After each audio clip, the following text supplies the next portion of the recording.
sampai hari ini. Ya. Juga kepada moderator kita Ibu Nur Maslahah yang akan menemani Ibu Ustazah kita pada hari ini ya, seperti minggu-minggu yang lalu. Barakallahu fikum. Nah, juga kepada para peserta yang masih tetap semangat sampai dengan hari ini, semoga Allah istiqomahkan mengikuti kajian ini dan semoga ilmu yang didapatkan bermanfaat sehingga bisa dipraktekkan dalam kehidupan sehari-hari dan menjadi ilmu yang berkah dunia akhirat. Amin. Amin ya rabbal alamin. Nah, tak kenal maka ta'aruf, katanya begitu.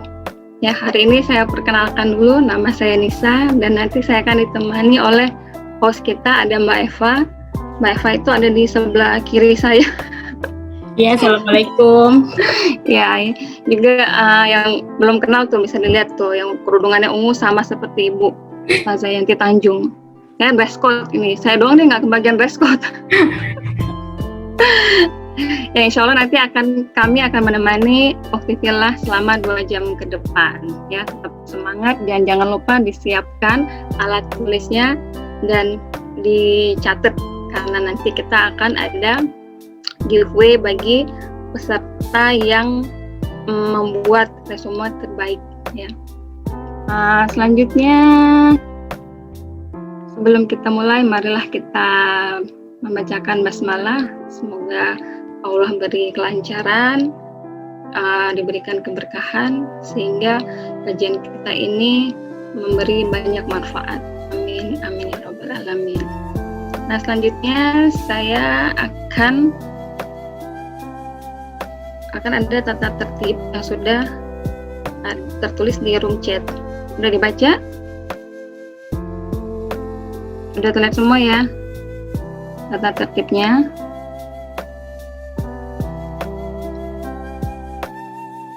Nah, selanjutnya bagi yang belum mengganti format nama silakan diganti terlebih dahulu, tapi kayaknya udah pada ganti semua ya.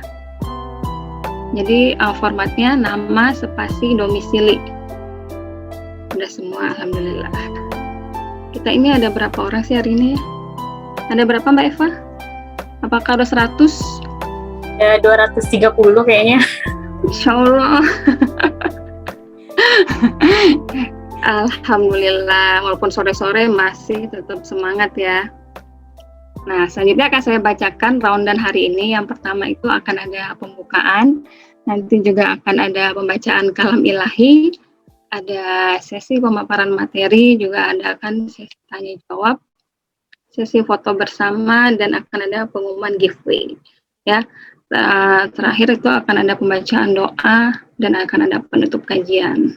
Nah, selanjutnya sebelum kita menuju kepada pemaparan materi, kita akan terlebih dahulu mendengarkan pembacaan kalam ilahi yang akan dibacakan oleh Mbak Desi yang akan membawakan surat At-Taqabun ayat 4 dan 5.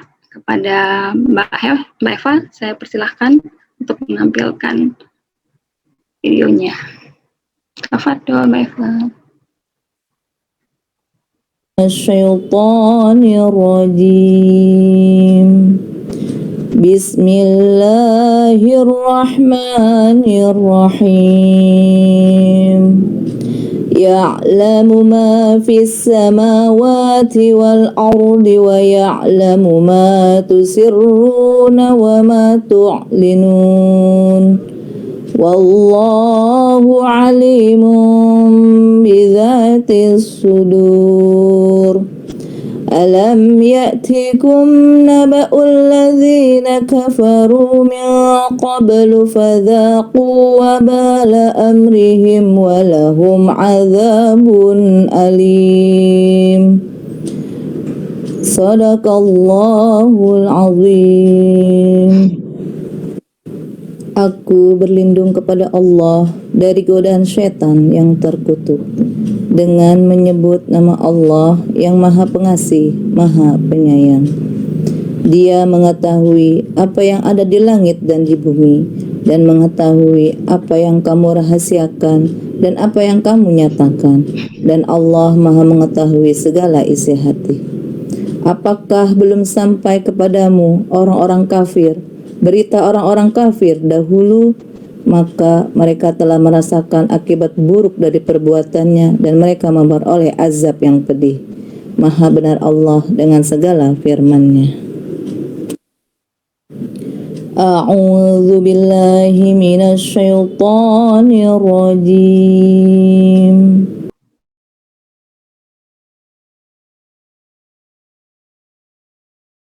Alhamdulillah sudah kita dengarkan pembacaan ayat suci Al-Quran. Jazakillah khair kepada Mbak Desi. Semoga yang membaca dan yang mendengarkan mendapatkan pahala terbaik dari sisi Allah Subhanahu wa Ta'ala. Amin ya Rabbal Alamin. Nah, Uktivilah semua, kajian ini diadakan oleh 3MT yang tergabung dalam Majelis Taklim Azahra, Khadijah, dan Sarah Channel.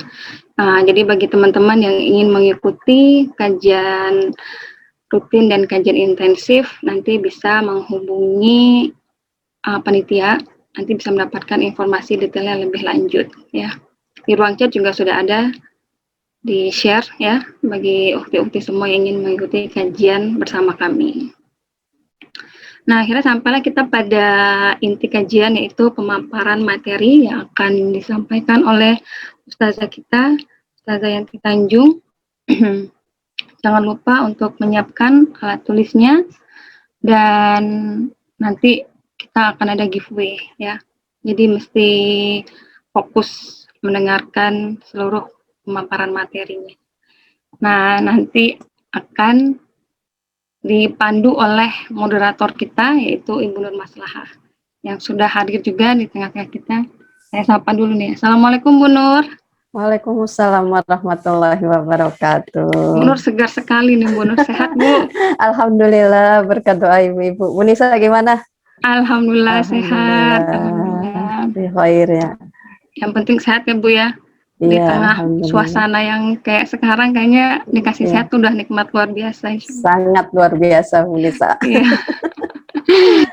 Ya udah, tanpa berbasa-basi lagi, saya persilakan Ibu Fadol untuk melanjutkan sesi pemaparan materi bersama Ibu Ustazah Yanti Tanjung. Ya, jazakillah kepada Bu Nisa atas waktu dan kesempatan yang diberikan kepada saya. Baiklah, akhwati fillah rahimakumullah. Assalamualaikum warahmatullahi wabarakatuh. Waalaikumsalam warahmatullahi wabarakatuh.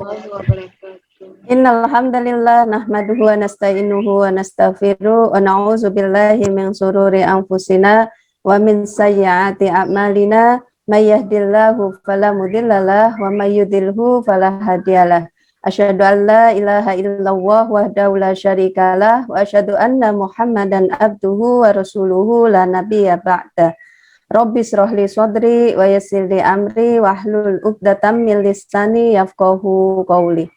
Alhamdulillah, puji syukur kehadirat Allah Subhanahu wa Ta'ala yang telah melimpahkan nikmatnya yang sangat banyak dan luar biasa kepada kita semua ya ahwati fillah. Nikmat iman, nikmat Islam, dan juga nikmat sehat serta waktu luang, sehingga Allah masih memberikan kesempatan kepada kita untuk berkumpul dalam forum yang sangat mulia, yang dimuliakan oleh Allah, malaikat, dan juga makhluk-makhluk yang lainnya, yaitu forum kajian parenting Ruang Ibu Bina Solihah menempa nafsiyah para bunda. Dan insya Allah pekan ini kita sudah masuk pekan kelima, udah deg-degan nih ya mau selesai. Semoga apa yang kita dapat tadi ya menjadi bahan dalam kita mendidik, bekal ya mendidik putra-putri kita. Amin ya Rabbal Alamin. Salawat serta salam kita haturkan pada baginda kita Nabi besar Muhammad Sallallahu Alaihi Wasallam, kepada keluarga beliau, kerabat beliau, kepada para sahabat, tabi'in, pengikut-pengikut beliau yang senantiasa memperjuangkan ajaran agama Islam. Dan insya Allah sampai hari ini, detik ini, Islam masih kita jadikan sebagai pedoman dan juga peraturan dalam kehidupan kita sehari-hari. Semoga keyakinan ini terus kita bawa sampai akhirul hayah kita. Amin, Allahumma amin. Dan tak lupa semoga kita juga termasuk orang-orang yang senantiasa mendapatkan syafaat kelak di yaumul akhir dari baginda kita Nabi besar Muhammad sallallahu alaihi wasallam. Amin Allahumma amin.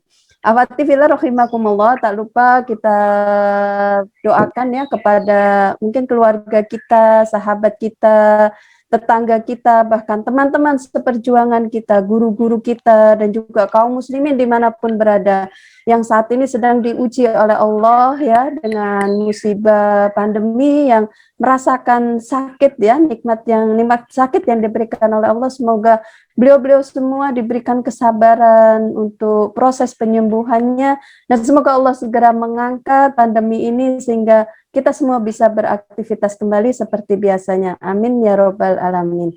Akhwati fillah rahimakumullah, bagaimana kabarnya hari ini?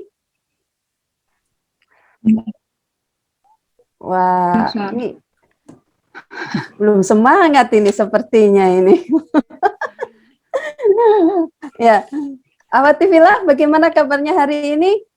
Alhamdulillah, luar biasa. Tetap semangat. Allahu Akbar. Sudah semangat Akhwati fillah? Udah, alhamdulillah. Ya, insya Allah nih meskipun di rumah tapi capeknya luar biasa nih ya Bu Nisa ya. Iya, benar Bu. Tapi insya Allah ini kesempatan ya, masih meluangkan waktu untuk thalabul ilmi. Akhwati fillah rahimakumullah, tadi sudah disampaikan ya, insya Allah kita nanti akan membahas ya pekan ini bersama dengan Ustadzah yang insya Allah sudah kita tunggu-tunggu ya di penghujung pekan ini, yaitu Ustadzah Yanti Tanjung. Kita akan membahas terkait dengan menghujamkan muraqabatullah. Ya, temanya kali ini seperti itu gitu ya. Nah, sebelum lanjut ke pemaparan, saya sapa dulu, insya Allah beliau sudah hadir di tengah-tengah kita. Assalamualaikum warahmatullahi wabarakatuh, Ustadzah Yanti Tanjung. Waalaikumsalam warahmatullahi wabarakatuh. Kaifa haluk, Ustadzah? Alhamdulillah bikhair. Alhamdulillah. Wa anti kaifa? Alhamdulillah bi khair Ustadzah. Masya Allah, berkat doa semuanya ya Ustadzah.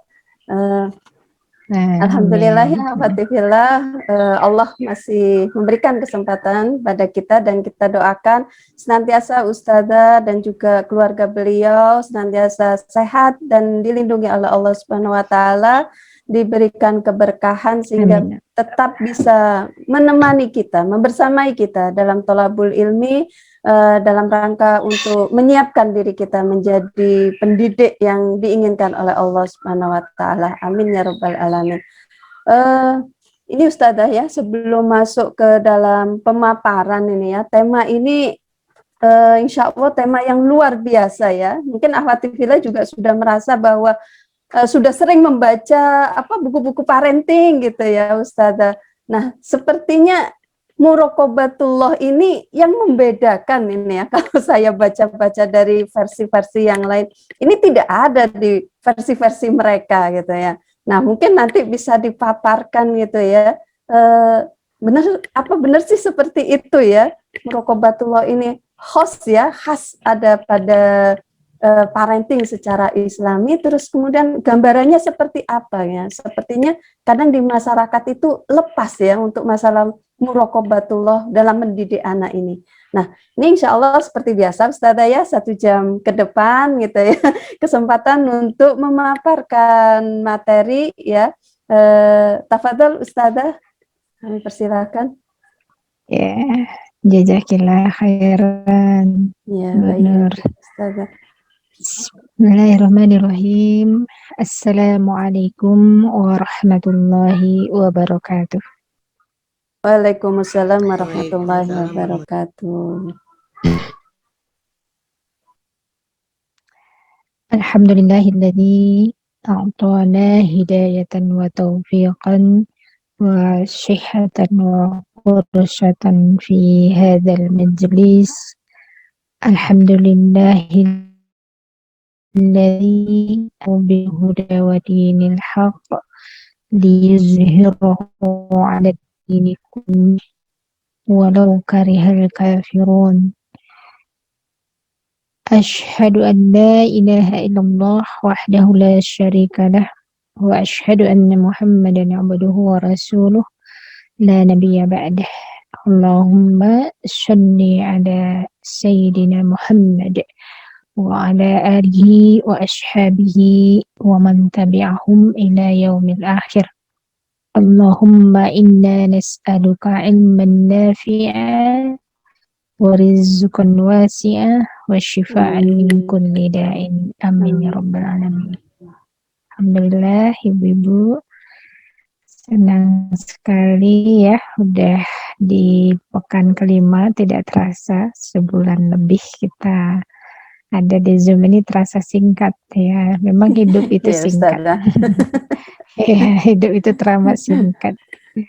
Cuma ka'annahum yawma yarawnaha lam yalbathu illa asyiyatan aw duhaha. Kan itu ya. Cuma sesorean, sepagian gitu kan. Nggak terasa singkat sekali. Alhamdulillah kita diberi banyak nikmat ya oleh Allah Subhanahu wa taala. Jadilah kita hamba yang bersyukur ya. Wujud rasa syukur itu harus kita wujudkan. Yang pertama adalah dengan banyak-banyak menyebut nama zat yang memberikan nikmat kepada kita ya. Yang kedua taat ya, lalu kita taat kepada zat yang memberikan nikmat yang tak pernah sedikit ya, memberikan nikmat itu kepada kita, selalu nikmat yang banyak, rezeki yang banyak. Dan kita termasuk hamba-hamba yang syakir ya, bersyukur, bukan hamba-hamba yang kafir ya, yang mengingkari nikmat-nikmat itu. Benda syalihah yang dimuliakan Allah Subhanahu wa taala, materi bina syalihah ini sesungguhnya memang lebih ke menjalin ya, menjalin hubungan dengan Allah Subhanahu wa taala lebih baik dan lebih dekat. Sebenarnya begitu, karena kesolehan anak kita itu yang sangat menentukan itu adalah baiknya hubungan, baiknya koneksi ya antara kita dengan Allah. Itu yang menentukan itu semua. Sebesar apapun misalkan ikhtiar-ikhtiar kita, kalau kalau tidak ada kontribusi Allah di sana ya tidak ada artinya sebenarnya kan ya. Ya karena kita tidak semata-mata ingin menguasai dunia gitu ya, tapi kita juga pengen berada di surganya Allah Subhanahu wa taala. Maka materi kelima ini ada batullah ya, menjamu diri kita. Muraqabatullah itu sebenarnya kalau di dalam dunia parenting ya, parentingnya Luqmanul Hakim ya. Parentingnya Luqmanul Hakim ini salah satu nilai ruhiyah yang wajib dicapai oleh ananda saat dia balik. Ya, itu harus sukses itu.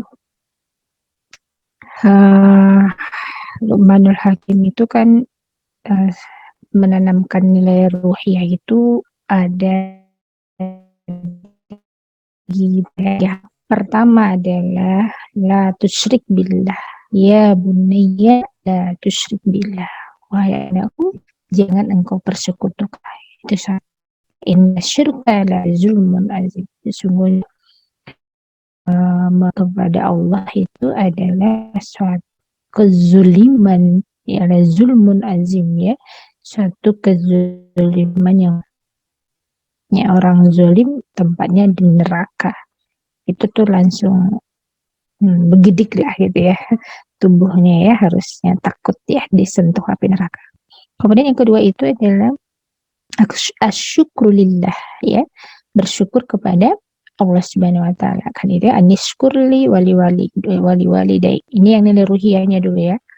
Nah, yang ketiga itu muraqabatullah. Muraqabatullah Bu Nur ya.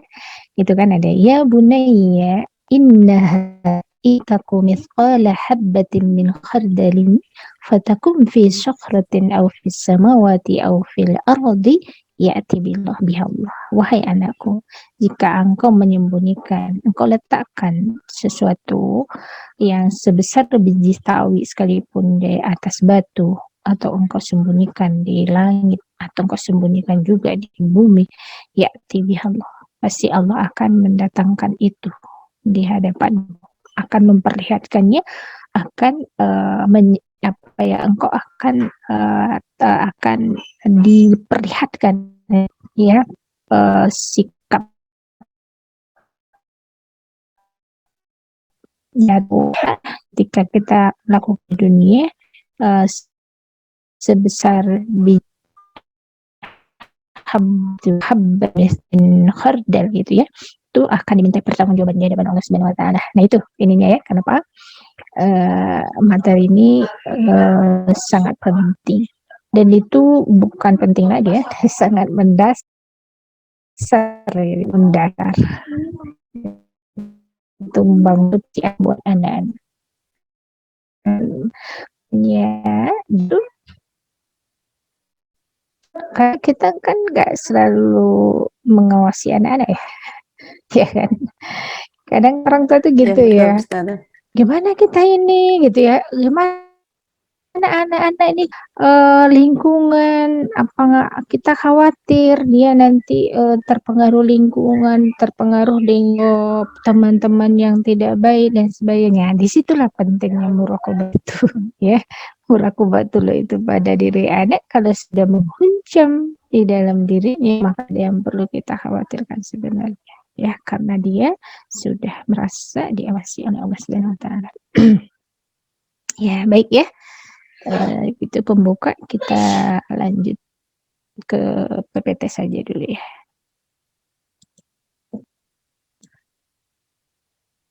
Sudah kelihatan ya? Kelihatan Sudah Ustazah.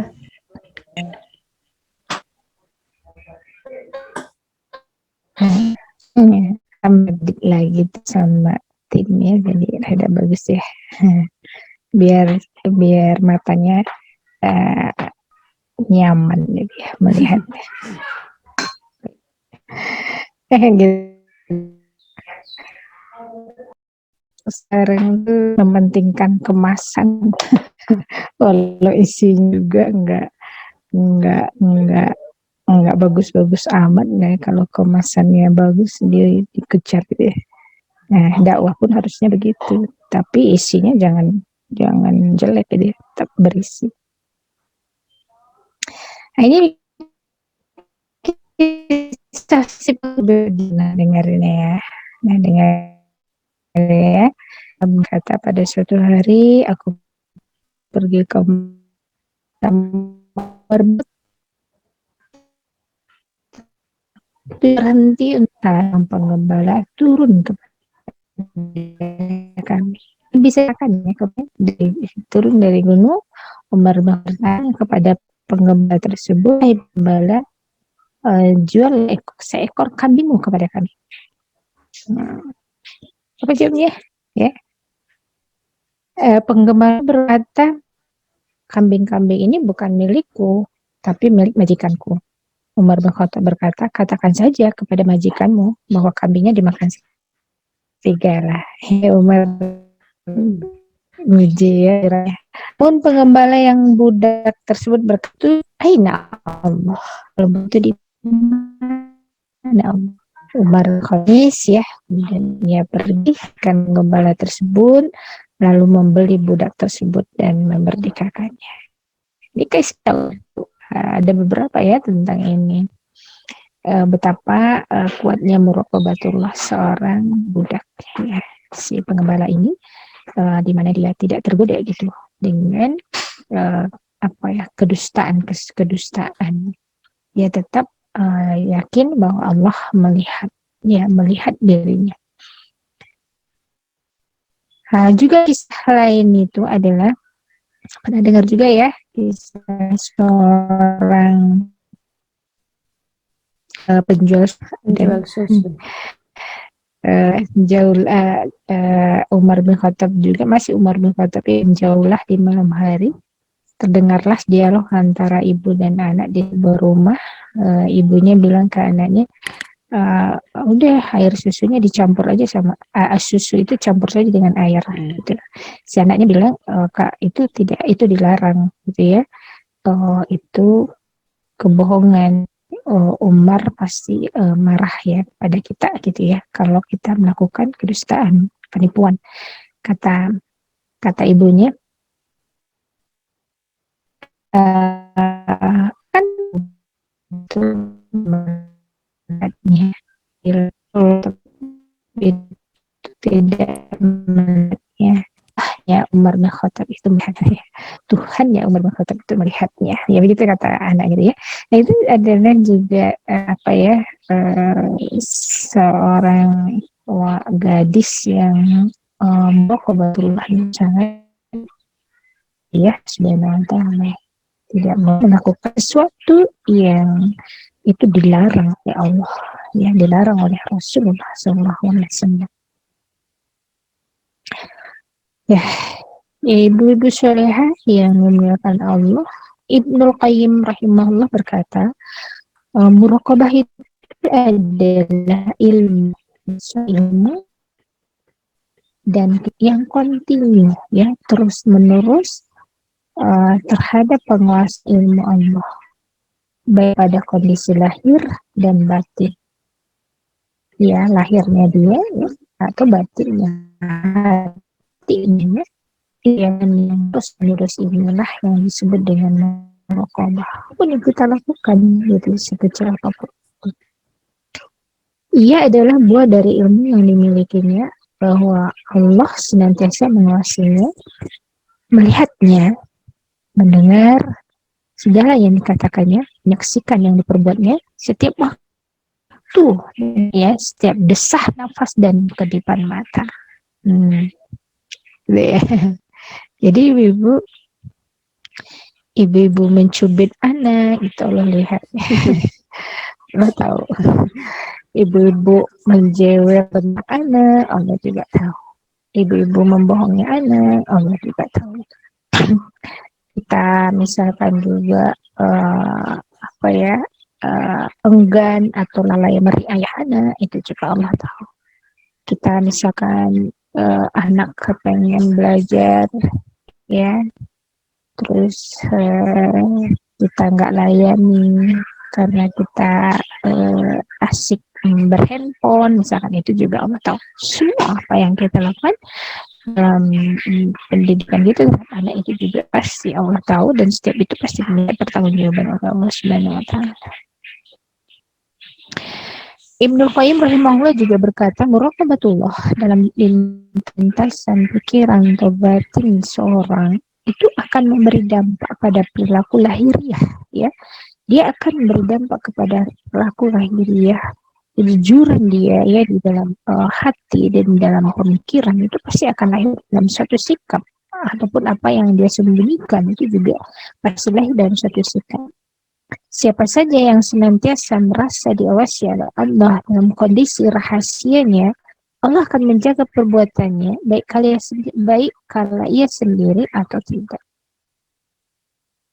Ya, gitu ya, merasa diawasi, ya maka Allah akan menjaga perbuatannya tadi ya, agar sesuai sejalan dengan ridha Allah Subhanahu wa ta'ala.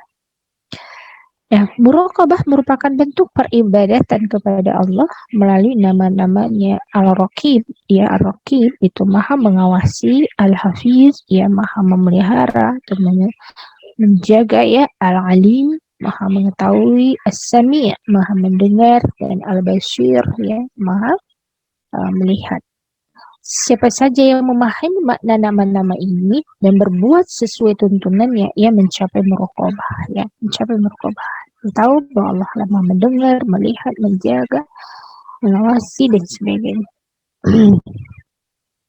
Ya, itu Allah. Allah, ya itu Allah.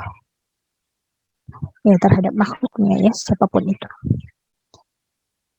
Maka puncak ibadah dan sempurnanya ketaatan kepada Allah akan diraih oleh seorang hamba saat dia benar-benar telah memiliki sifat muraqabatullah, merasa senantiasa diawasi oleh Allah Subhanahu wa taala. Inilah sebuah puncak ihsan ya, itu ya. Ihsan ketika dia melakukan sesuatu seakan-akan dia melihat Allah. Tapi ketika dia tidak mampu melihat Allah seakan-akan melihat Allah, maka Allah lah dia menyadari bahwa Allah lah melihatnya. Iya. Muraqabatullah adalah suatu keyakinan terhadap saya lupa slide show ya. Muraqabatullah adalah suatu keyakinan terhadap Allah Al-Alim tadi ya, Al-Hafiz, Al-Raqib, Al-Khabir, Al-Latif ya, Maha Teliti, Al-Bashir, melihat, As-Sami, mendengar, Alimul Ghaibi Wasyahadah, yang mengetahui yang gaib dan yang nyata. Ya, wa kana Allahu ala kulli syai'in raqiba ya. Wa kana Allahu ala kulli syai'in raqibah.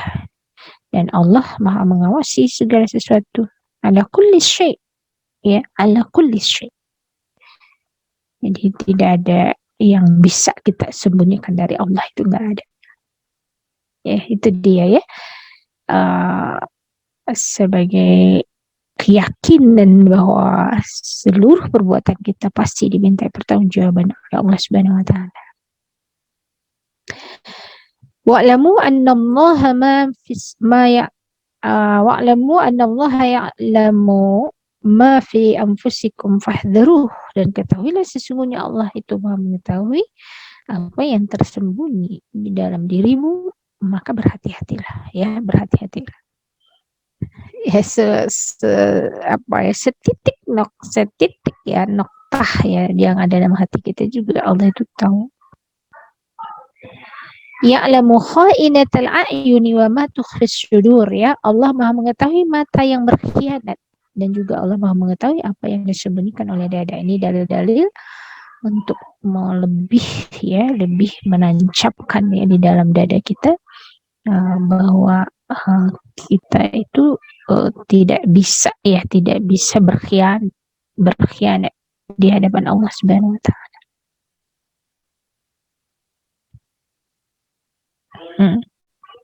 Nah, ini yang tadi kita bacakan ya di surah hadis riwayat Abu Nuaim ya. U'budillaha ka'annaka tarahu fa in lam takun tarahu fa innahu yaraka. Rawahu Abu Nuaim an Zaid al-Arqam. Beribadahlah kepada Allah seakan-akan kamu melihatnya. Jika kamu tidak melihatnya, maka sesungguhnya ia melihatmu. Jika kita tidak bisa menghadirkan rasa ya seakan melihat Allah Subhanahu wa taala, tetapi kita sanggup senantiasa merasa dilihat Allah Subhanahu wa taala, maka kita berada di maqam muraqabah ya, di maqam muraqabah. Maka kita akan senantiasa merasa diawasi ya, merasa diawasi. Jadi capailah posisi maqam muraqabah itu ya, merasa diawasi oleh Allah Subhanahu wa taala. Dari Thauban radhiyallahu anhu, Rasulullah SAW bersabda, sungguh aku mengetahui beberapa kaum dari umatku yang datang pada hari kiamat kelak dengan membawa kebaikan-kebaikan seperti gunung Tihamah yang putih. Dia ada orang-orang nanti di hari kiamat itu dia membawa kebaikan-kebaikan seperti gunung Tihamah. Lalu Allah jadikan kebaikan-kebaikannya tersebut seperti debu yang berterbangan. Ya, tadinya kelihatan seperti gunung, sekarang diperlihatkan kebaikan tadi itu seperti debu yang berterbangan. Mereka itu adalah saudara-saudaramu dari jenis kulitmu, dan mereka menjadikan malamnya sebagaimana kalian menjadikannya, maksudnya itu sholat malam ya, itu qiyamul lail. Akan tetapi mereka kaum yang apabila dalam keadaan sepi, mereka melanggar larangan-larangan Allah. Begitu.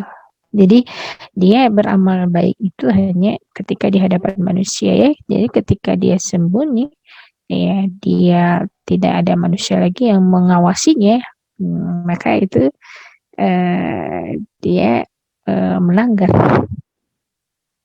Ya banyak sekarang tuh nggak ada muraqabatullah itu para pegawai pegawai para pemimpin lah atau yang ikut ini ya ikut pemilu ya pemilihan demokrasi ya manipulasi data ya suara gitu itu mereka di aina Allah ya di mana Allah saat mereka seperti itu kalau alam apa yang penting bagi mereka bagaimana memenangkan perkara persoalan itu nanti akan diminta pertanggungjawaban di hadapan Allah atau tidak itu bukan jadi pertimbangan ya makanya wajar pemimpin-pemimpin kita itu koneksinya dengan Allah itu kan tidak bagus ya tidak bagus maka nggak akan pernah diperhatikan oleh Allah Subhanahu Wa Taala ya.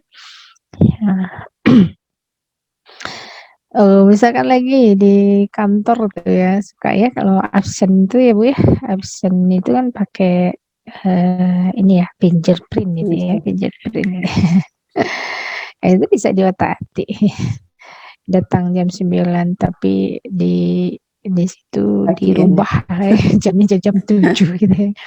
Saya enggak ini ya merasa enjoy saja gitu mereka itu melakukan hal itu padahal itu adalah perbuatan yang sungguh gitu ya berkhianat ini ya berkhianat di sisi Allah Subhanahu Wa Taala belum lagi manipulasi data dan sebagainya maka di sistem kapitalisme demokrasi ini kita dikepung dengan pengkhianatan ya dikepung dengan manipulasi data, fakta dan sebagainya kayak menghadapi COVID-19 ini aja kita nggak benar-benar bisa ya mendapatkan data yang benar sehingga analisanya benar gitu kemudian solusinya benar ya begitu banyak kepentingan para kapitalis juga itu ya misalkan ya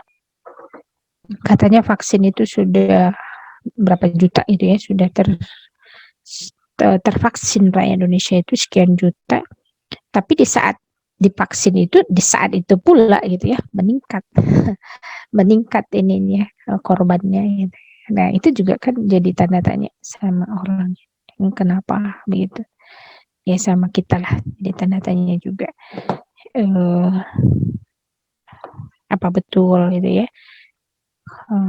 sekian juta tervaksin itu atau bagaimana nah ini nah, nanti banyak kebaikannya tapi karena dia itu apa namanya ketika sembunyi itu juga banyak melanggar aturan Allah ya kebaikannya tadi ibaratkan debu ya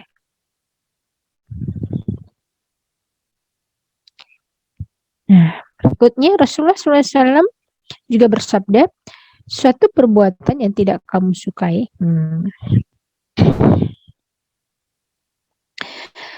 suatu perbuatan yang tidak kamu sukai bila manusia melihat perbuatanmu itu maka janganlah kamu melakukannya apabila kamu berada dalam keadaan sepi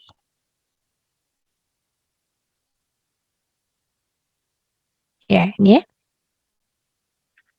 bentar ya ini kayaknya perlu di dalamnya suatu perbuatan yang tidak kamu sukai bila manusia melihat perbuatanmu itu maka jangan kamu melakukannya apabila kamu berada dalam keadaan sepi oke ya saya mau nanya dulu ke Ibu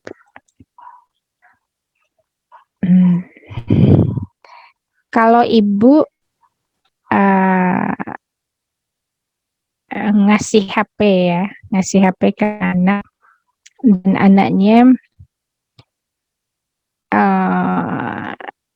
main game ya main game di HP itu main game tapi itu berada di tengah-tengah ibu-ibu yang lain ibu-ibu yang lain gitu ya nah, ibu misalkan anak ibu pegang HP ibu dan dia main game berada di tengah ibu-ibu MT ibu suka nggak?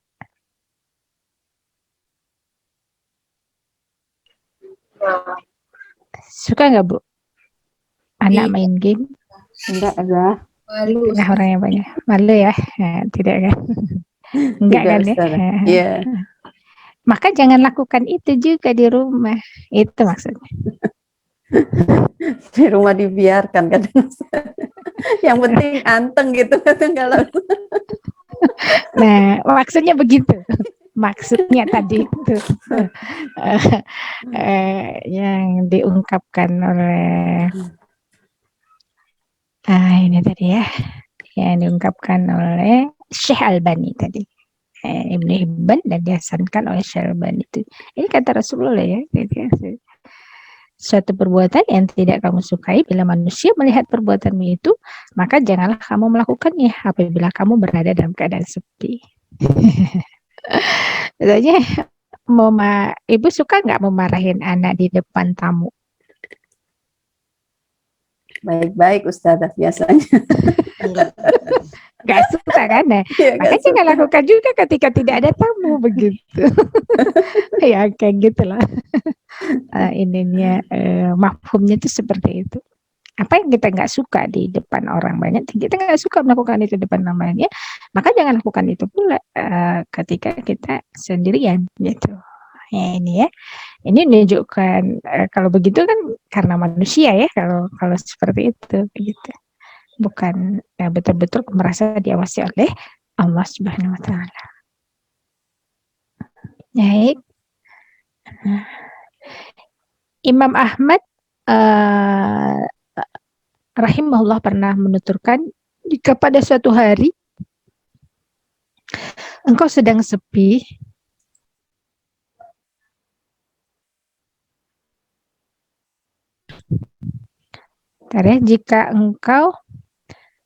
jika pada suatu hari engkau sedang sepi dalam keadaan sendirian, maka janganlah engkau mengatakan aku sedang sendirian. Ya, tapi katakanlah aku sedang diawasi oleh Zat yang Maha Mengawasi. Ya begitu ya, kesadarannya harus seperti itu ya. Nah, dalam kondisi sunyinya, dalam kondisi tidak sunyinya, itu sama-sama merasa diawasi oleh Allah Subhanahu Wa Taala. Syekh Muhammad Ismail berkata, manusia itu ada 3 dalam amalnya. Siapa yang ketika sembunyi lebih baik dengan ketika dia berkumpul, maka dia orang yang mempunyai karunia. Maksudnya dia ketika dia nggak dilihat orang, dia jauh lebih baik gitu ya, lebih baik penampakannya itu ketika dia berkumpul bersama orang lain, maka dia orang yang punya karunia. Maksudnya pastilah orang ini sangat menjaga ya, menjaga keikhlasan, menjaga amalnya semata-mata mencari ridha Allah dan merasa selalu diawasi oleh Allah. Siapa yang ketika sembunyi, yang kedua ya, sama dengan ketika dia berkumpul, maka dia orang yang adil, ya sama-sama ya, sama-sama nggak melakukan, sama-sama melakukan gitu ya.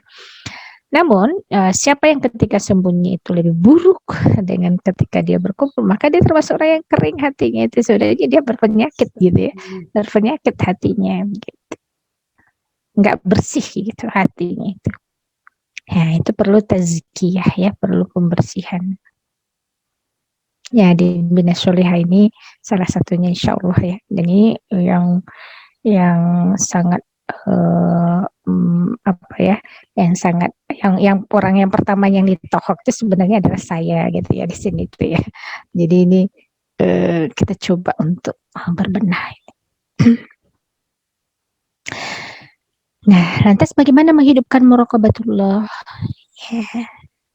Sini Dr. Said Muhammad Nuh Taujih Nabawi pertama mengatakan memiliki keyakinan yang sempurna bahwa sesungguhnya Allah Subhanahu Wa Taala Maha mengetahui segala yang dirahasiakan dan segala yang nyata, yaitu ya harus sempurna itu keyakinannya itu Allah nyata ataupun sembunyi dirahasiakan Allah tahu.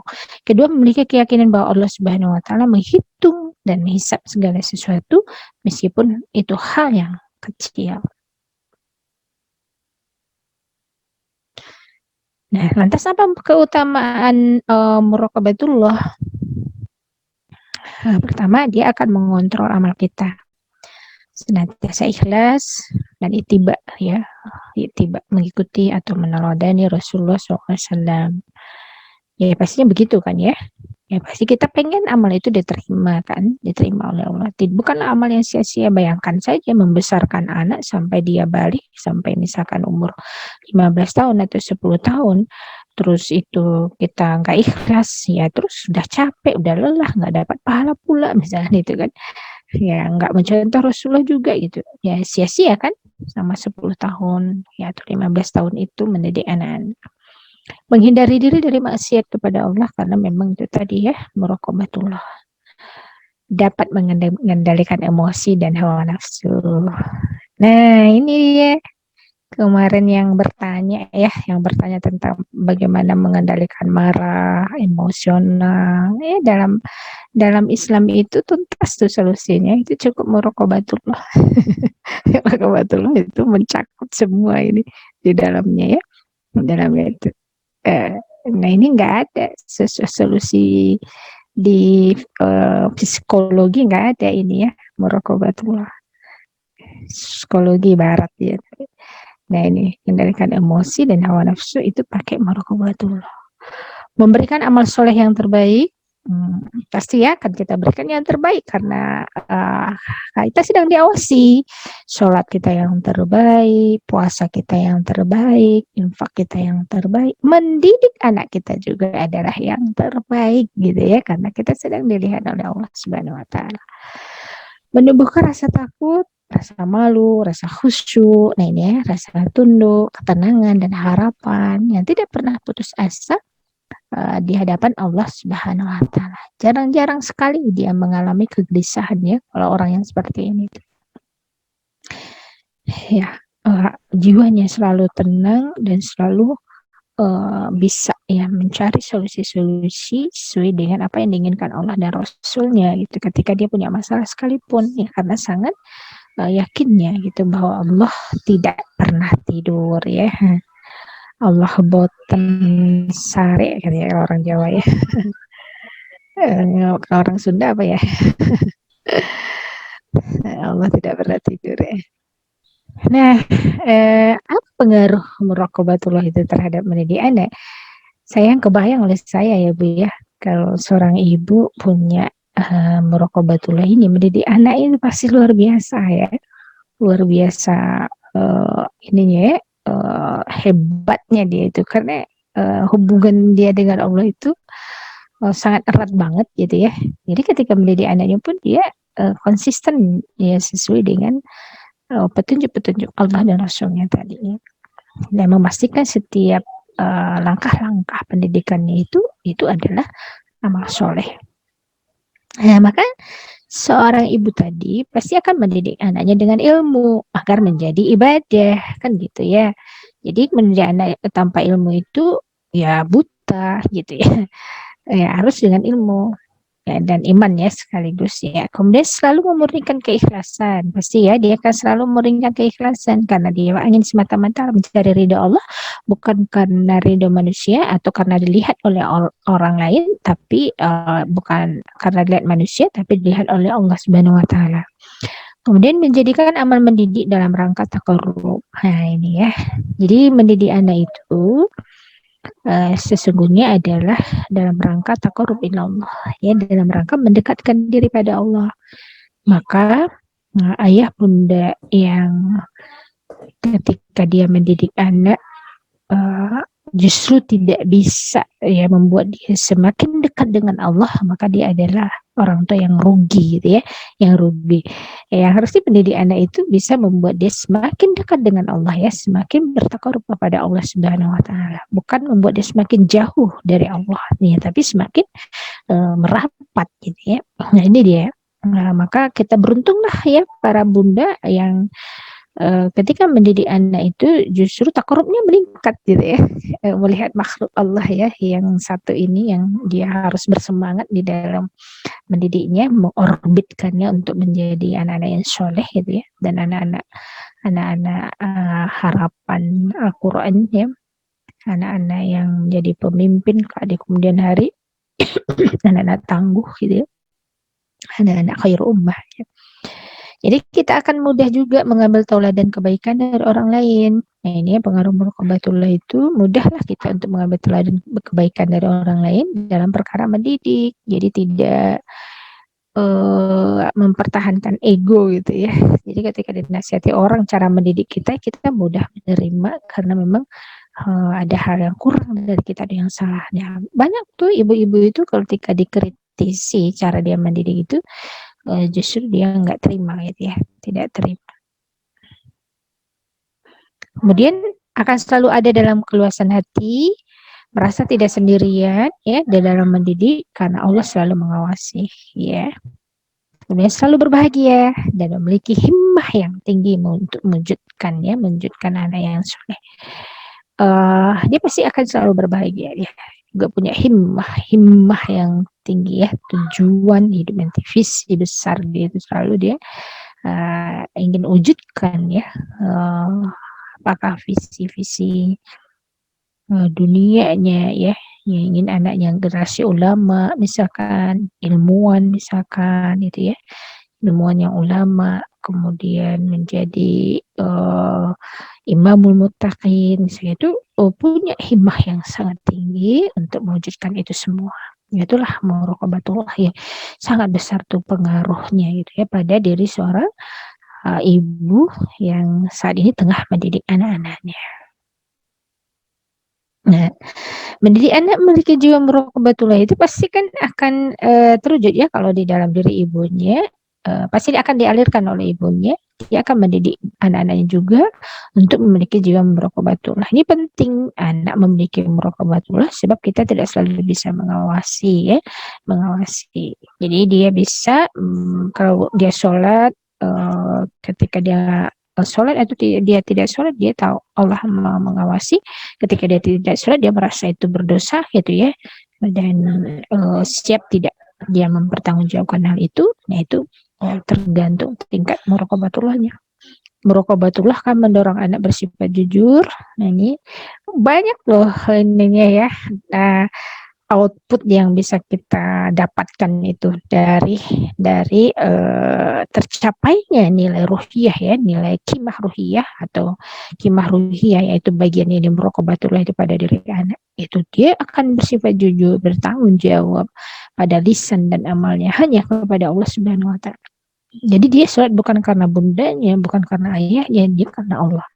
Kemudian dia berbuat baik pun bukan karena bundanya, bukan karena ayahnya, bukan karena takut dibully oleh saudaranya mungkin gitu ya, atau takut dimarahin siapa dan sebagainya. Enggak, dia melakukan itu, atau dia tidak akan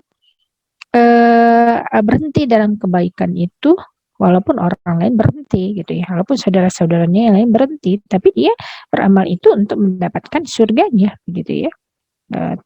Tidak iri, ada kakak ini kok malas, adik ini kok nggak mau ikutan kerja juga ya, nggak masalah bagi dia gitu ya. Ya paling kalau dia mau mengajak gitu ya, mengajak, bukan ikut berhenti juga untuk tidak bekerja atau tidak berbuat kebaikan.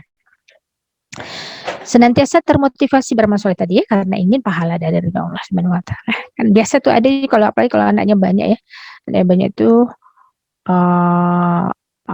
yang ini suka malas apa, yang ini rajin sebagainya gitu ya. Nah ini ya PR mungkin ya diantara anak-anak yang masih kurang dan sebagainya.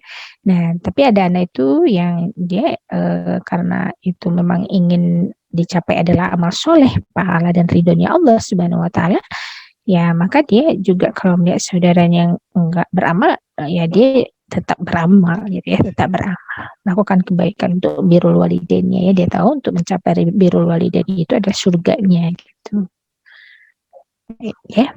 Nah ini ayat yang saya bacakan tadi ya, ini adalah parentingnya Luqmanul Hakim ya, muraqabatullah itu ya bunayya innaha in takun mithqala habatin min khardalin fatakun fi sakhratin aw fis samawati aw fil ardi ya'ti bihallah innallaha latifun khabir ya.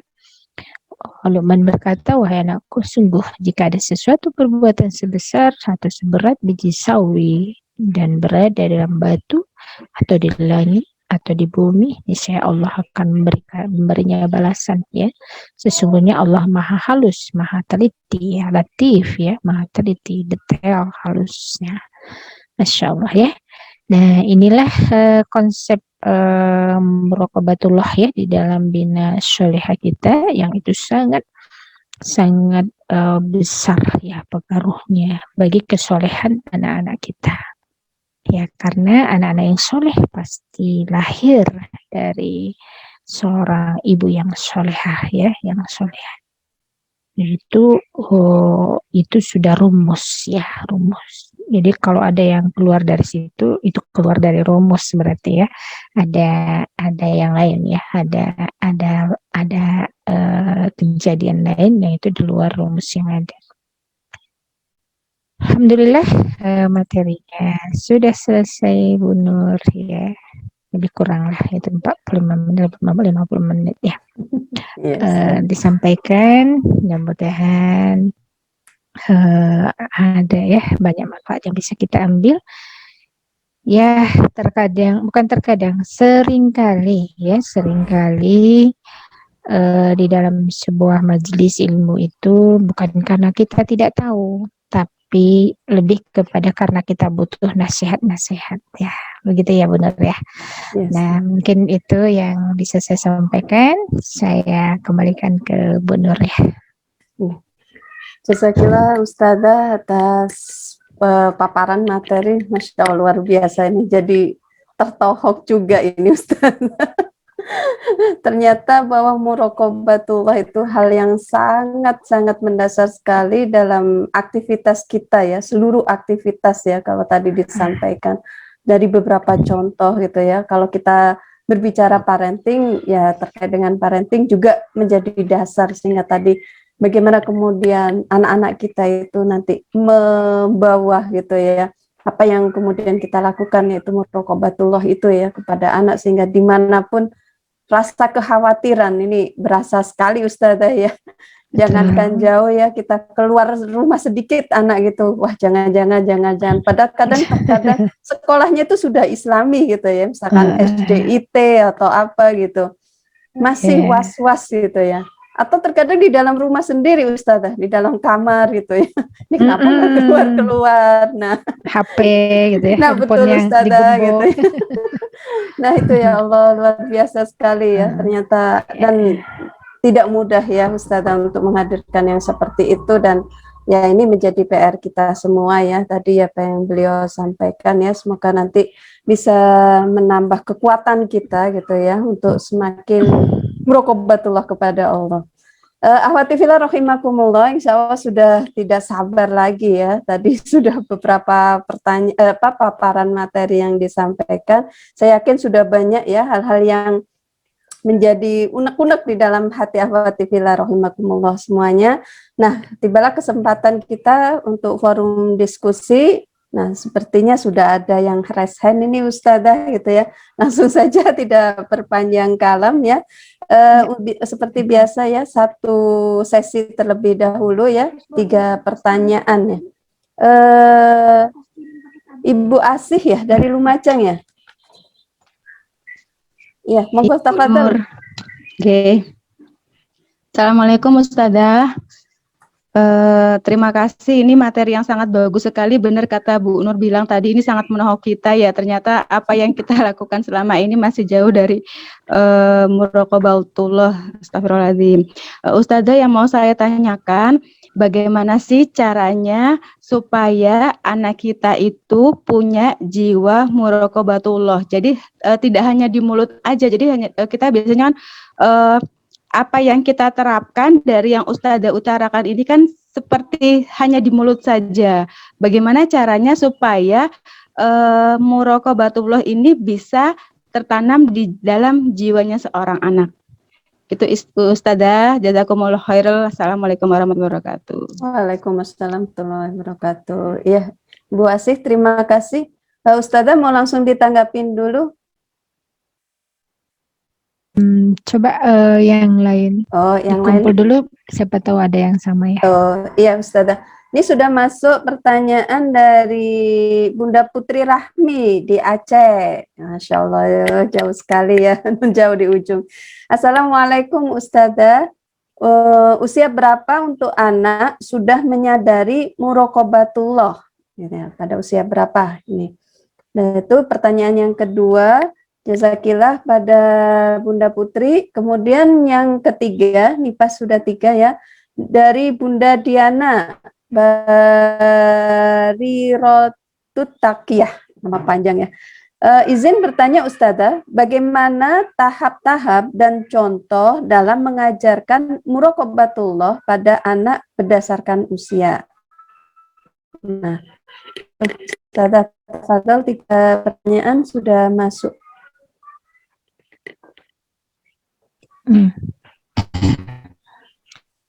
Baik, ya, saya coba jawab kalau apa ya, sampai ke tataran bagaimana itu bisa tertanam pada anak, ini memang kita harus memahami konsep ini ya, konsep pendidikan Islam. Setidaknya itu konsep parentingnya Luqmanul Hakim itu, ya, Luqmanul Hakim itu minimal itu ya, minimal itu. Kalau di konsep parentingnya Luqmanul Hakim itu lengkap ya, lengkap lengkap sekali. Itu tinggal dikembangkan materinya dalam bentuk kurikulum ya, kurikulum. Nah, ini kurikulumnya kalau di SAT ya, di sekolah anak tangguh, kami punya kurikulum itu memang untuk per minggunya itu ada tema ya, temanya itu kaitannya dengan akidah dan syariah, kemudian akidah syariah dan dakwah gitu ya, syariah dan dakwah itu berjenjang sih kelasnya. Nah, di awal akidah itu Luqmanul Hakim itu kan ya itu tadi la tusyrik billah gitu ya, itu memang harus dilewati dulu di tahapan pendidikan basis akidah anak. Maka anak harus memahami dulu konsep tidak mensekutukan Allah itu yang kayak gimana, itu dulu ya. Pasti bahasanya bukan bahasa seperti Luqmanul Hakim berarti ya, jangan syirik jangan, nggak ngerti anak-anak ya. Jadi itu perlu dituangkan kembali di dalam sebuah kurikulum yang itu bisa dipahami oleh anak. Nah, kami biasanya memprogram itu sejak usia 4 sampai 6 tahun ya, untuk basis akidah Allah Al-Khaliq Al-Mudabbir itu. Jadi dituangkannya la tusyrik billah itu dalam konsep bahwa Allah Al-Khaliq Al-Mudabbir. Ya ini kan. Nah, itu temanya seperti itu. Kenapa harus itu dulu? Jadi anak harus paham dulu konsep Al-Khaliq ya. Jadi harus paham dulu konsep Al-Khaliq, itu lebih mudah untuk dipahami anak, karena akal anak yang diberi konkret ya, maka anak akan memahami di sekitarnya, alam manusia dan kehidupan yang ada di sekitarnya itu keberadaan Sang Khalik. Ya, harus bisa kita kaitkan ya informasi yang kita berikan dengan realitas ya yang ada, baik itu benda ataupun peristiwa yang terjadi, bahwa ini adalah yang menciptakan adalah Allah Al-Khaliq Al-Mudabbir. Itu satu ya. Misalkan tangan dia Allah yang menciptakan, rambut ya kalau misalkan di dalam belajar sains tentang mengenal anggota tubuh misalkan ya, itu pasti basis akidahnya harus ada ya, bahwa itu semua Allah yang menciptakan, bukan manusia ya Al-Khaliq. Kemudian yang mengaturnya siapa? Yang ngatur nafas kita. Kenapa misalkan hidung kita lubangnya 2 dan itu bisa buat bernafas, kayak gitu itu kan mudah dipahami sebenarnya oleh anak. Nah, maka itu dapat dulu konsep itu, dan siapa yang makhluk, siapa yang khalik. Nah, kemudian siapa yang berhak ngasih aturan gitu ya, yang berwenang membuat aturan itu siapa? Yaitu Allah Al-Mudabbir. Nah, itu konsep di awal begitu. Ini juga sekaligus menstimulus gorizah tadayun ya, gorizah tadayun atau fitrahnya anak ya, fitrahnya anak. bahwa dia adalah makhluk yang lemah di hadapan Sang Khalik yang maha besar, maha memberi, maha menguasai, gitu ya, maha menciptakan. Itu kita bentang semua laut yang luas, langit yang sangat luas yang tidak ada penyangganya, pohon-pohonan, buah-buahan yang dia makan dan sebagainya itu ya. Nah itu harus selalu disondingkan memang ya, disondingkan untuk menumbuhkan rasa syukur itu pada dirinya. Nah itu dulu yang harus kita pahami. Nah, berikutnya nanti memang akan ada nilai-nilai ruhiyah yang lain ya, yang hendak kita tanamkan tadi itu adalah bagaimana Allah itu tahu apapun, Allah bersifat-sifatnya dengan seluruh asmaul husnanya itu, ya kan?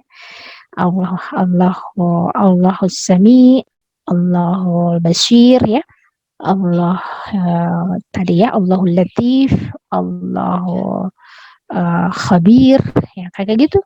Nah, itu kan tahap berikutnya memberikan seluruh asmaul husna yang ada gitu, atau sebagian yang terpenting, ya penting semua sih ya, tapi yang terkait dengan penanaman keseharian misalkan Allahu Ar-Rahman Ar-Rahim. Nah, itu disampaikan. Begitu caranya kita ini menghunjamkan muraqabatullah tadi.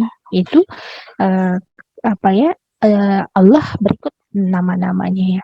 Kalau ulama tauhid mengatakan berikut sifat-sifatnya gitu ya. Bukan sifat sih, asma'nya ya, berikut asma'ul husnanya itu. Asma'ul husnanya itu. Ya lebih ke asma'ul husna sih.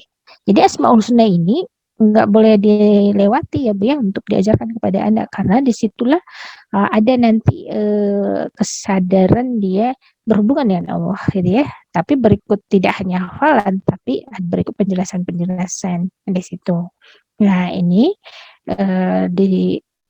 udah diberikan ini ya, diberikan pemahamannya, diberikan pemikirannya ya, diinformasikan ya, yang tadi ya, Allah Al-Khaliq Al-Mudabbir, kemudian asyukrulillah ya, kemudian bersyukur kepada Allah, kemudian juga nanti adalah yang berikut asmaul husna yang diberikan tadi.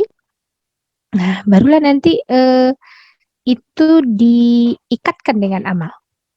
Nah, jadi intinya kan fondasi akidahnya ya, diikatkan dengan amal. Nah, itu kan keseharian tuh kita bisa tahu, oh anak ini sadar Allah apa enggak. Itu biasanya keseharian. Misalnya bilang ya, adik udah sholat asar belum? Udah.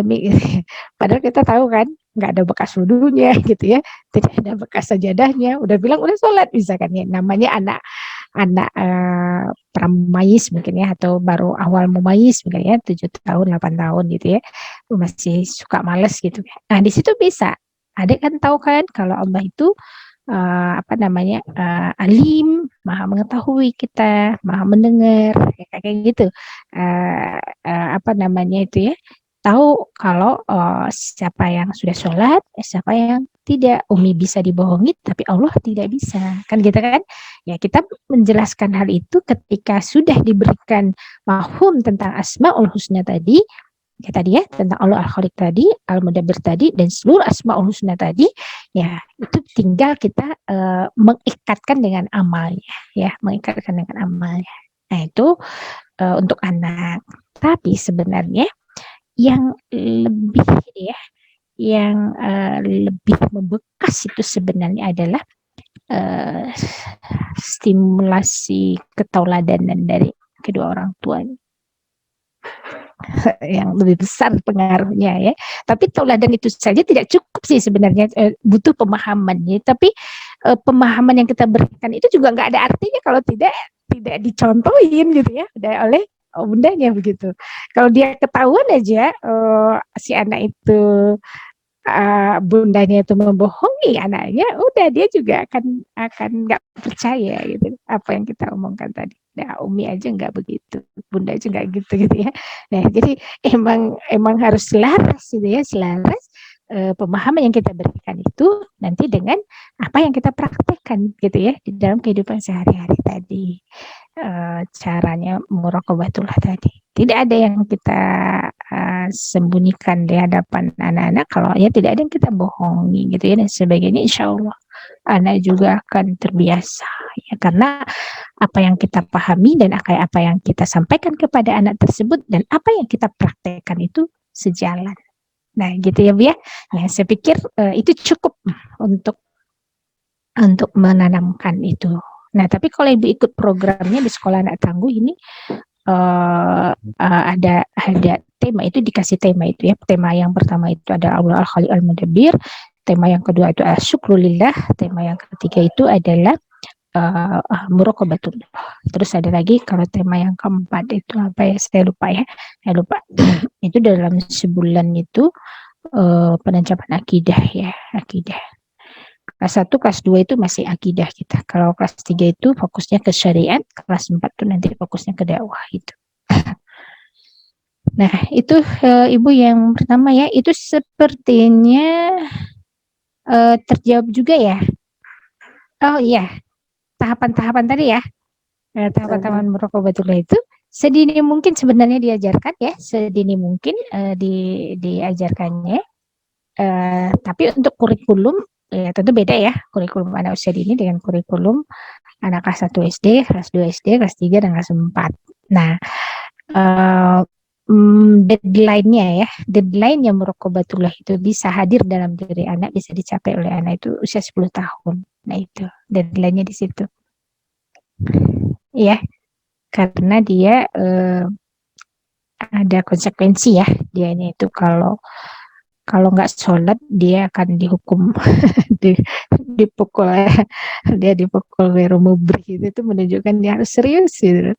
Dia harus serius taat gitu pada Allah itu, yaitu tingkat muraqabah yang sudah harus tercapai. Sebenarnya ketika ada sholat pukul misalkan itu ya, dipukul sanksinya itu oleh Rasulullah diperintahkan begitu, itu kimah ruhiyah itu udah didapatkan seluruhnya gitu. Seluruhnya ya udah nggak leleh lagi sholatnya, tanggung jawab dengan ketaatannya kayak gitu. Nah ini kan ada butuh rancangan pembelajaran dan kurikulum yang itu bisa sampai ke tahap itu. Nah ini kalau yang ditanya tadi, bagaimana pada diri anak itu sudah ya usia berapa pada diri anak sudah mendapat Muraqabatullah, itu di deadline itu di usia 10 tahun.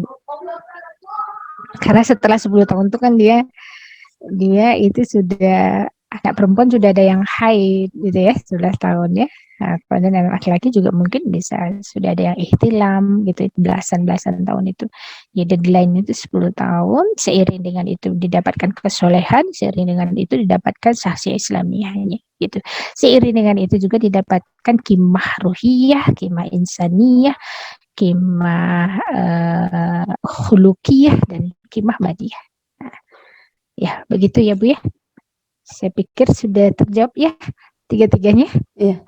Jazakallah Ustazah. Saya balikan dulu kepada Bunda Asih, kemudian Bunda Putri dan Bunda Diana. Mungkin ada timbal balik lagi dari penjelasan Sudah Bu Nur, Ustazah. sudah panjang, sudah jelas, Insya Allah. Masya Allah, luar biasa, Alhamdulillah. Bunda yang lain yang bertanya, Bunda siapa tadi? Bunda Putri sama Bunda Diana. Bagaimana? Sudah Bun. Oh, syukran. Alhamdulillah sudah jelas semuanya Ustazah. Bunda Diana juga sudah. Sesi kedua saya buka lagi 3 pertanyaan. Oh iya Ustazah.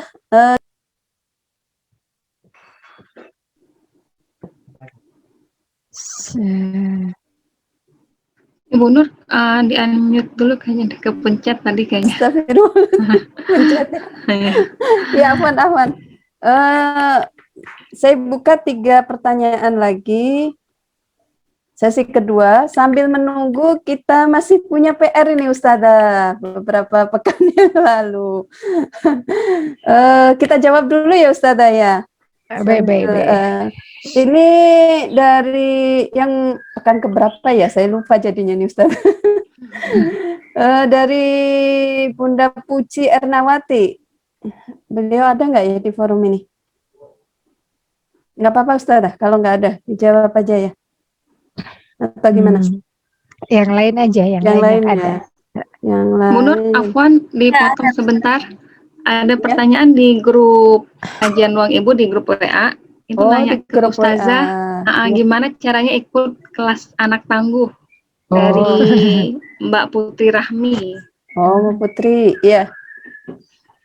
Mau Nah. di tafadhol Ustazah langsung. Mbak Putri ada Mbak di ruangan.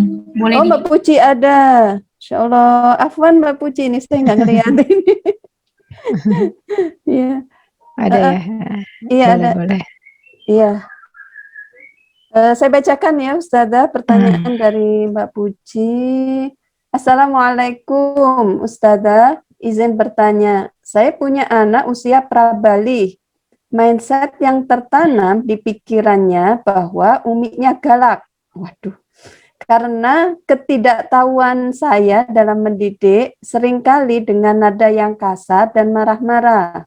Nah, setiap kali anak tertidur, saya pandangin serasa menyesal dan taubat tidak lagi seperti itu. Gimana cara mengontrol dan solusinya agar bisa merubah mindset anak? Jazakillah Ustazah. Oh iya. Ya, saya jawab ya sekalian nanti dengan sekolah anak tangguh. Merubah mindset anak, mindset anak tadi, ibu harus merubah perilaku ibu. Harus merubah pola asuhnya tadi ya. Kalau tadi emang dirasa galak ya berarti itu harus dirubah, insya Allah anak juga akan merubah mindsetnya ya. Tapi kalau masih kegalakan itu masih ada ya berarti dia yang terekam oleh dia memang ibunya adalah galak. Kan tadi ibu juga sudah mengakui itu ya. Jadi belajar untuk tidak galak itu memulai sesuatu yang baik itu semuanya adalah belajar. Mau memulai, mau belajar gitu ya. Ya itu yang terpenting. Misalkan ibu punya masalah, saya kok kurang sabar. Iya, belajarlah sabar. Itu memulainya kayak gitu. Mulai dulu belajar dulu. Iya, betul ya, ekstra sabar. Jadi untuk kita sabar itu jangan diangan-angan saja. Mulai belajar. Belajarlah sabar. Kalau kita belajar sabar, nggak ada orang ujuk-ujuk tadinya nggak sabaran terus jadi sabar itu nggak ada yang ujuk-ujuk itu pasti belajar dulu belajar dulu sabar. Jadi lewat tidur steppingnya itu dilewati gitu. Jangan terus minta saya pengen sabar seperti Ibu Anu gitu, tapi nggak pernah mau memulai ya nggak bisa gitu ya, tidak akan bisa. Sabar itu tidak akan kita dapatkan. Seperti halnya muraqabatullah tadi, mulai belajar untuk senantiasa memiliki sifat memiliki muraqabatullah itu belajar. Semua proses dan kita mau untuk belajar itu begitu ya.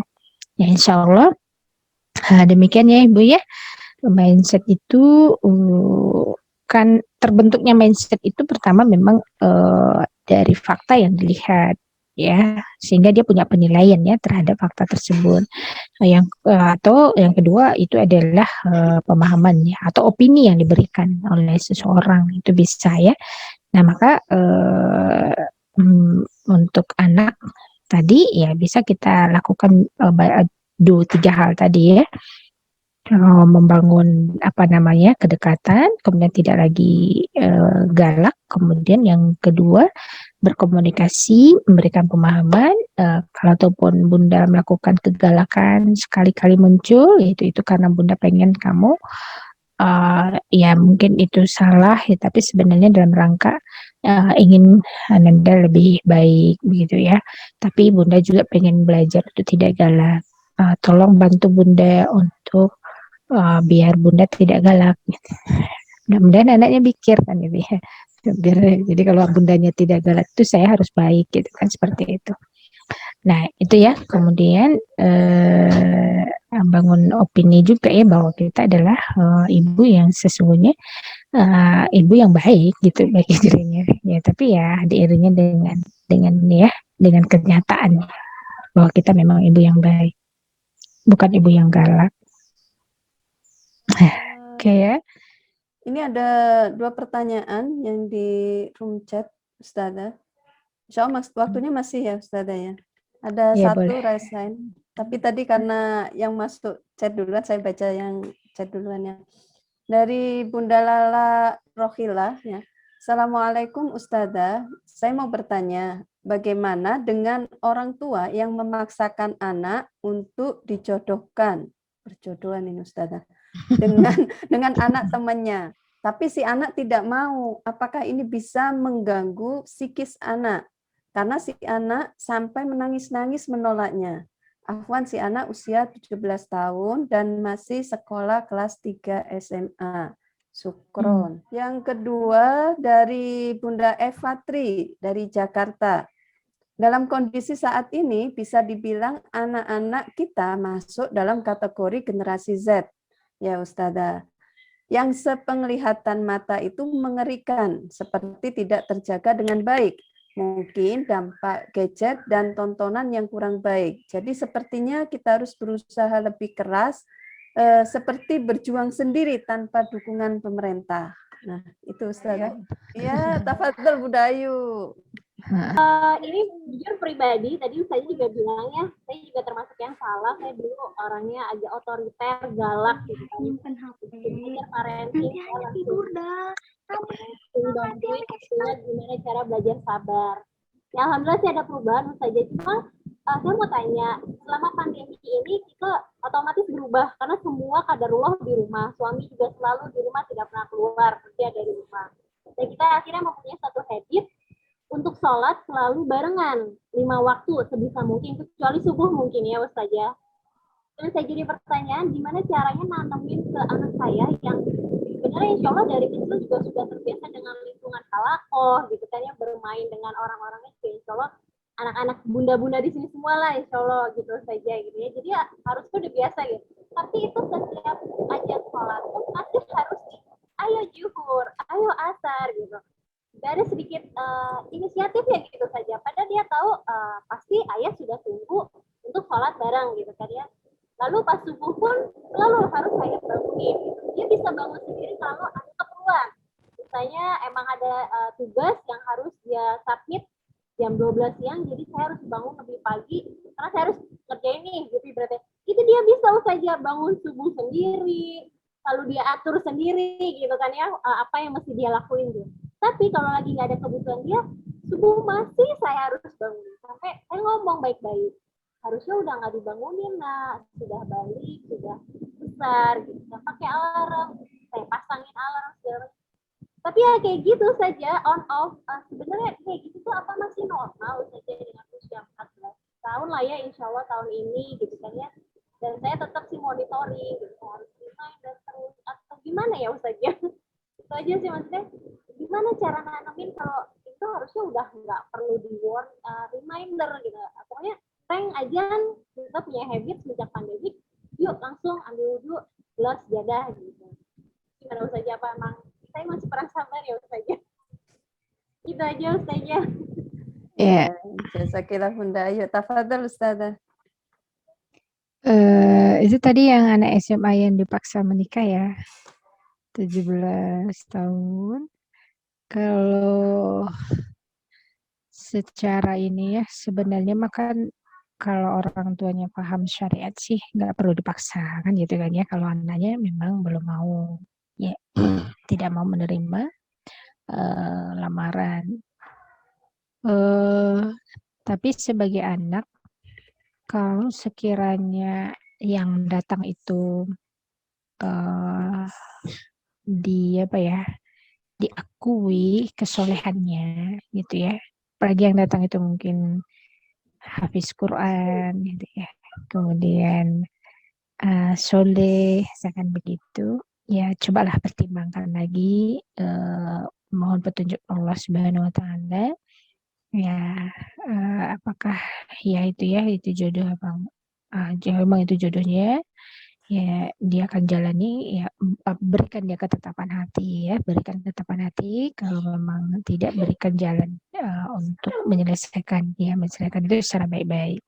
Ya itulah istiqoroh saja ya, minta kepada Allah Subhanahu Wa Taala. Jadi itu mungkin pandangan saya, tetap kembalikan kepada Allah ya, minta ya petunjuk kepada Allah Subhanahu Wa Taala. Ya, sebagai anak, kalau sekiranya itu yang datang soleh, ya birrul walidain buat dia itu insya Allah adalah pahala yang sesungguhnya. Gitu. Tapi kalau memang dirasa si ikhwannya itu mati lampu, si ikhwannya itu misalkan emang nggak soleh ya, nggak apa-apa. Kita menolaknya itu wajar ya, wajar sekali. Selanjutnya kita sendirian gitu, berjuang sendiri, berjuang sendiri gitu ya untuk anak tadi kan. Itu kaitan yang ditanyakan itu adalah tentang orang tua ya, belum mampu menanamkan muraqabatullah sendiri. Ya anak-anak umur 4 dan 2 tahun. Yaitu berproses ya Bu ya, berproses yang jelas kita berupaya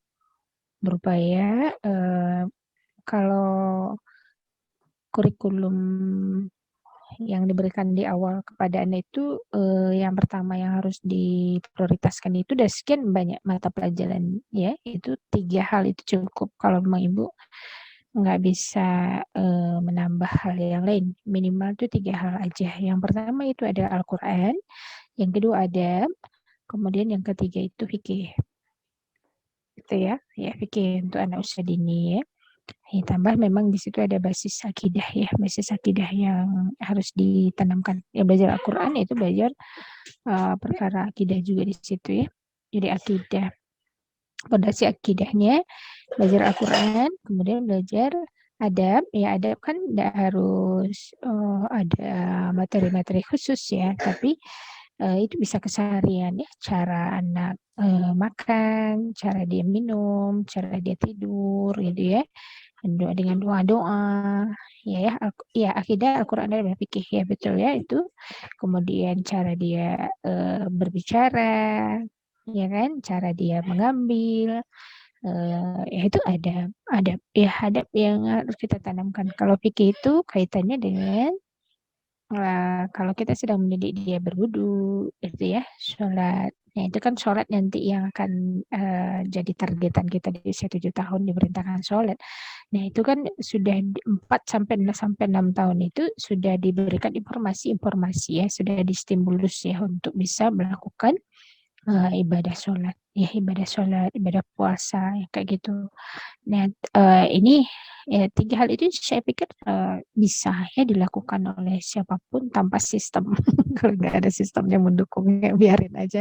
Jadinya kan kita mau berharap sistem sampai kapan gitu, kecuali kalau kita yang berjuang untuk merubah sistem itu kan, nanti anak-anak kita lah nanti yang nanti juga akan merubah demikian. Nah maka itu ya 3 atau 4 tadi ya, 4 hal tadi, akidah, fikih, adab dan Al-Quran. Ya Al-Quran, biasakan menghafalkan Al-Quran. Ya menghafalkan Al-Quran, suasana di rumah itu suasana Al-Quran, sering diputarkan Al-Quran, orang tuanya sering bacakan Al-Quran dan sebagainya, insya Allah ya rumahnya barokah, anak-anaknya barokah dan sebagainya.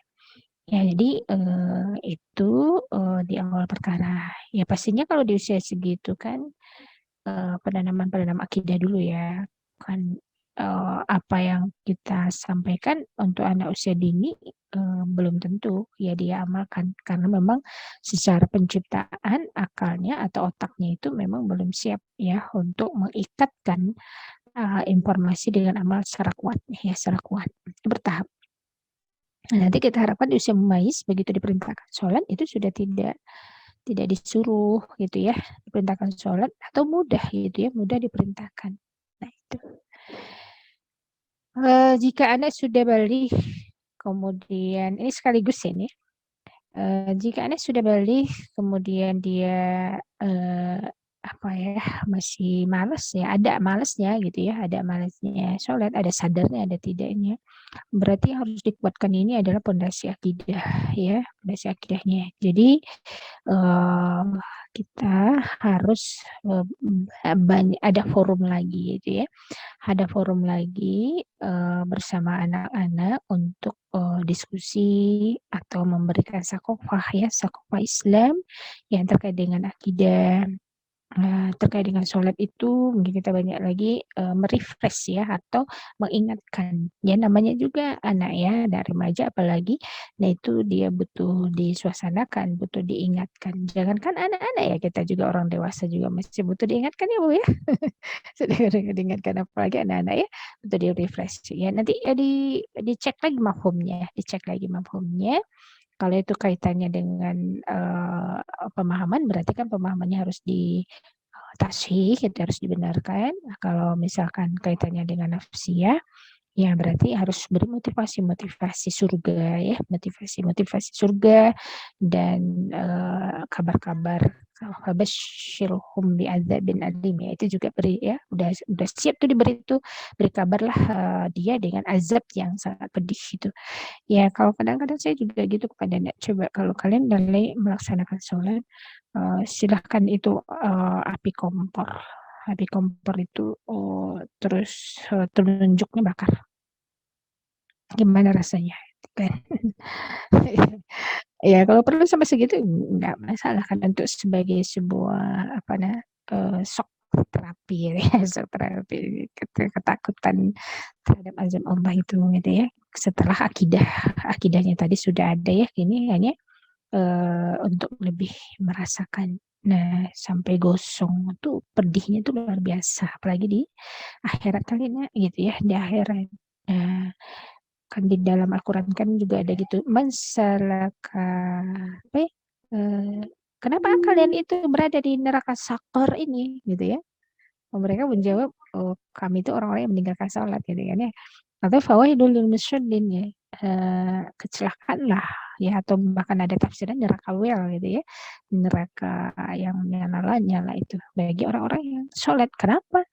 Ya, alladzina hum an sholatihim sahun, yaitu orang-orang yang ketika sholatnya lalai. Nah, anak remaja kayak gini udah bisa Bu diberikan penguatan-penguatan tentang itu. Atau misalkan lagi antum paham tidak kalau misalkan kenapa sholat, orang yang meninggal sholat itu dihukumi kafir? Itu kan nggak pemahaman ya. Kalau nggak tahu kan kita harus cari tahu kan ya, dijelaskan ya, karena dia masuk rukun Islam yang kedua, syahadat sholat ya. Jadi kalau meninggalkan sholat itu kafir, udah jadi dia keluar dari Islam. Tidak hanya sekedar dia fasik gitu ya, yang tadi itu bisa diampuni gitu, diampuni. Nah, tapi kalau sholat itu enggak begitu gitu kan, seperti itu. Jadi tambah lagi nanti kita bacakan hadis-hadis sebagaimana sholat itu diterima di sisi Allah, ibadah yang paling pertama dihisab di sisi Allah. Nah itu sounding yang kayak gitu, saya pikir harus diberikan untuk anak-anak remaja yang kemungkinan ketika dia sekolah di pondok atau ketika dia sekolah di SDIT misalkan ya, atau sekolah-sekolah plus lainnya, itu belum menghunjam ya, belum menghunjam ya, itu kan dalam rangka muraqabatul itu ya, belum menghunjam, maka kita orang tuanya yang harus melengkapi itu ya. Insya Allah lah, insya Allah. Jadi anak-anak yang usia itu juga harus lebih banyak dibawa mengobrol ya, lebih banyak dibawa diskusi ya, ya mungkin hasilnya tidak saat itu, tapi insya Allah nanti itu berguna ya buat mereka. Mungkin itu yang bisa saya sampaikan ya untuk tiga pertanyaan tadi. Ya, jazakillah Ustazah. Sebenarnya masih ada lagi nih, tapi karena waktu sudah tidak memungkinkan, ya, insya Allah tadi sudah banyak sekali materi-materi yang disampaikan oleh Ustazah, dan semoga ilmu yang beliau berikan kepada kita menjadi bekal bagi kita dan penguat bagi diri kita, termasuk tadi ya, kita terlebih dahulu yang berupaya untuk membenahi diri ya terkait dengan muraqabatullah, hal mendasar yang kita lakukan untuk menghasilkan generasi-generasi yang diinginkan oleh Allah Subhanahu wa taala.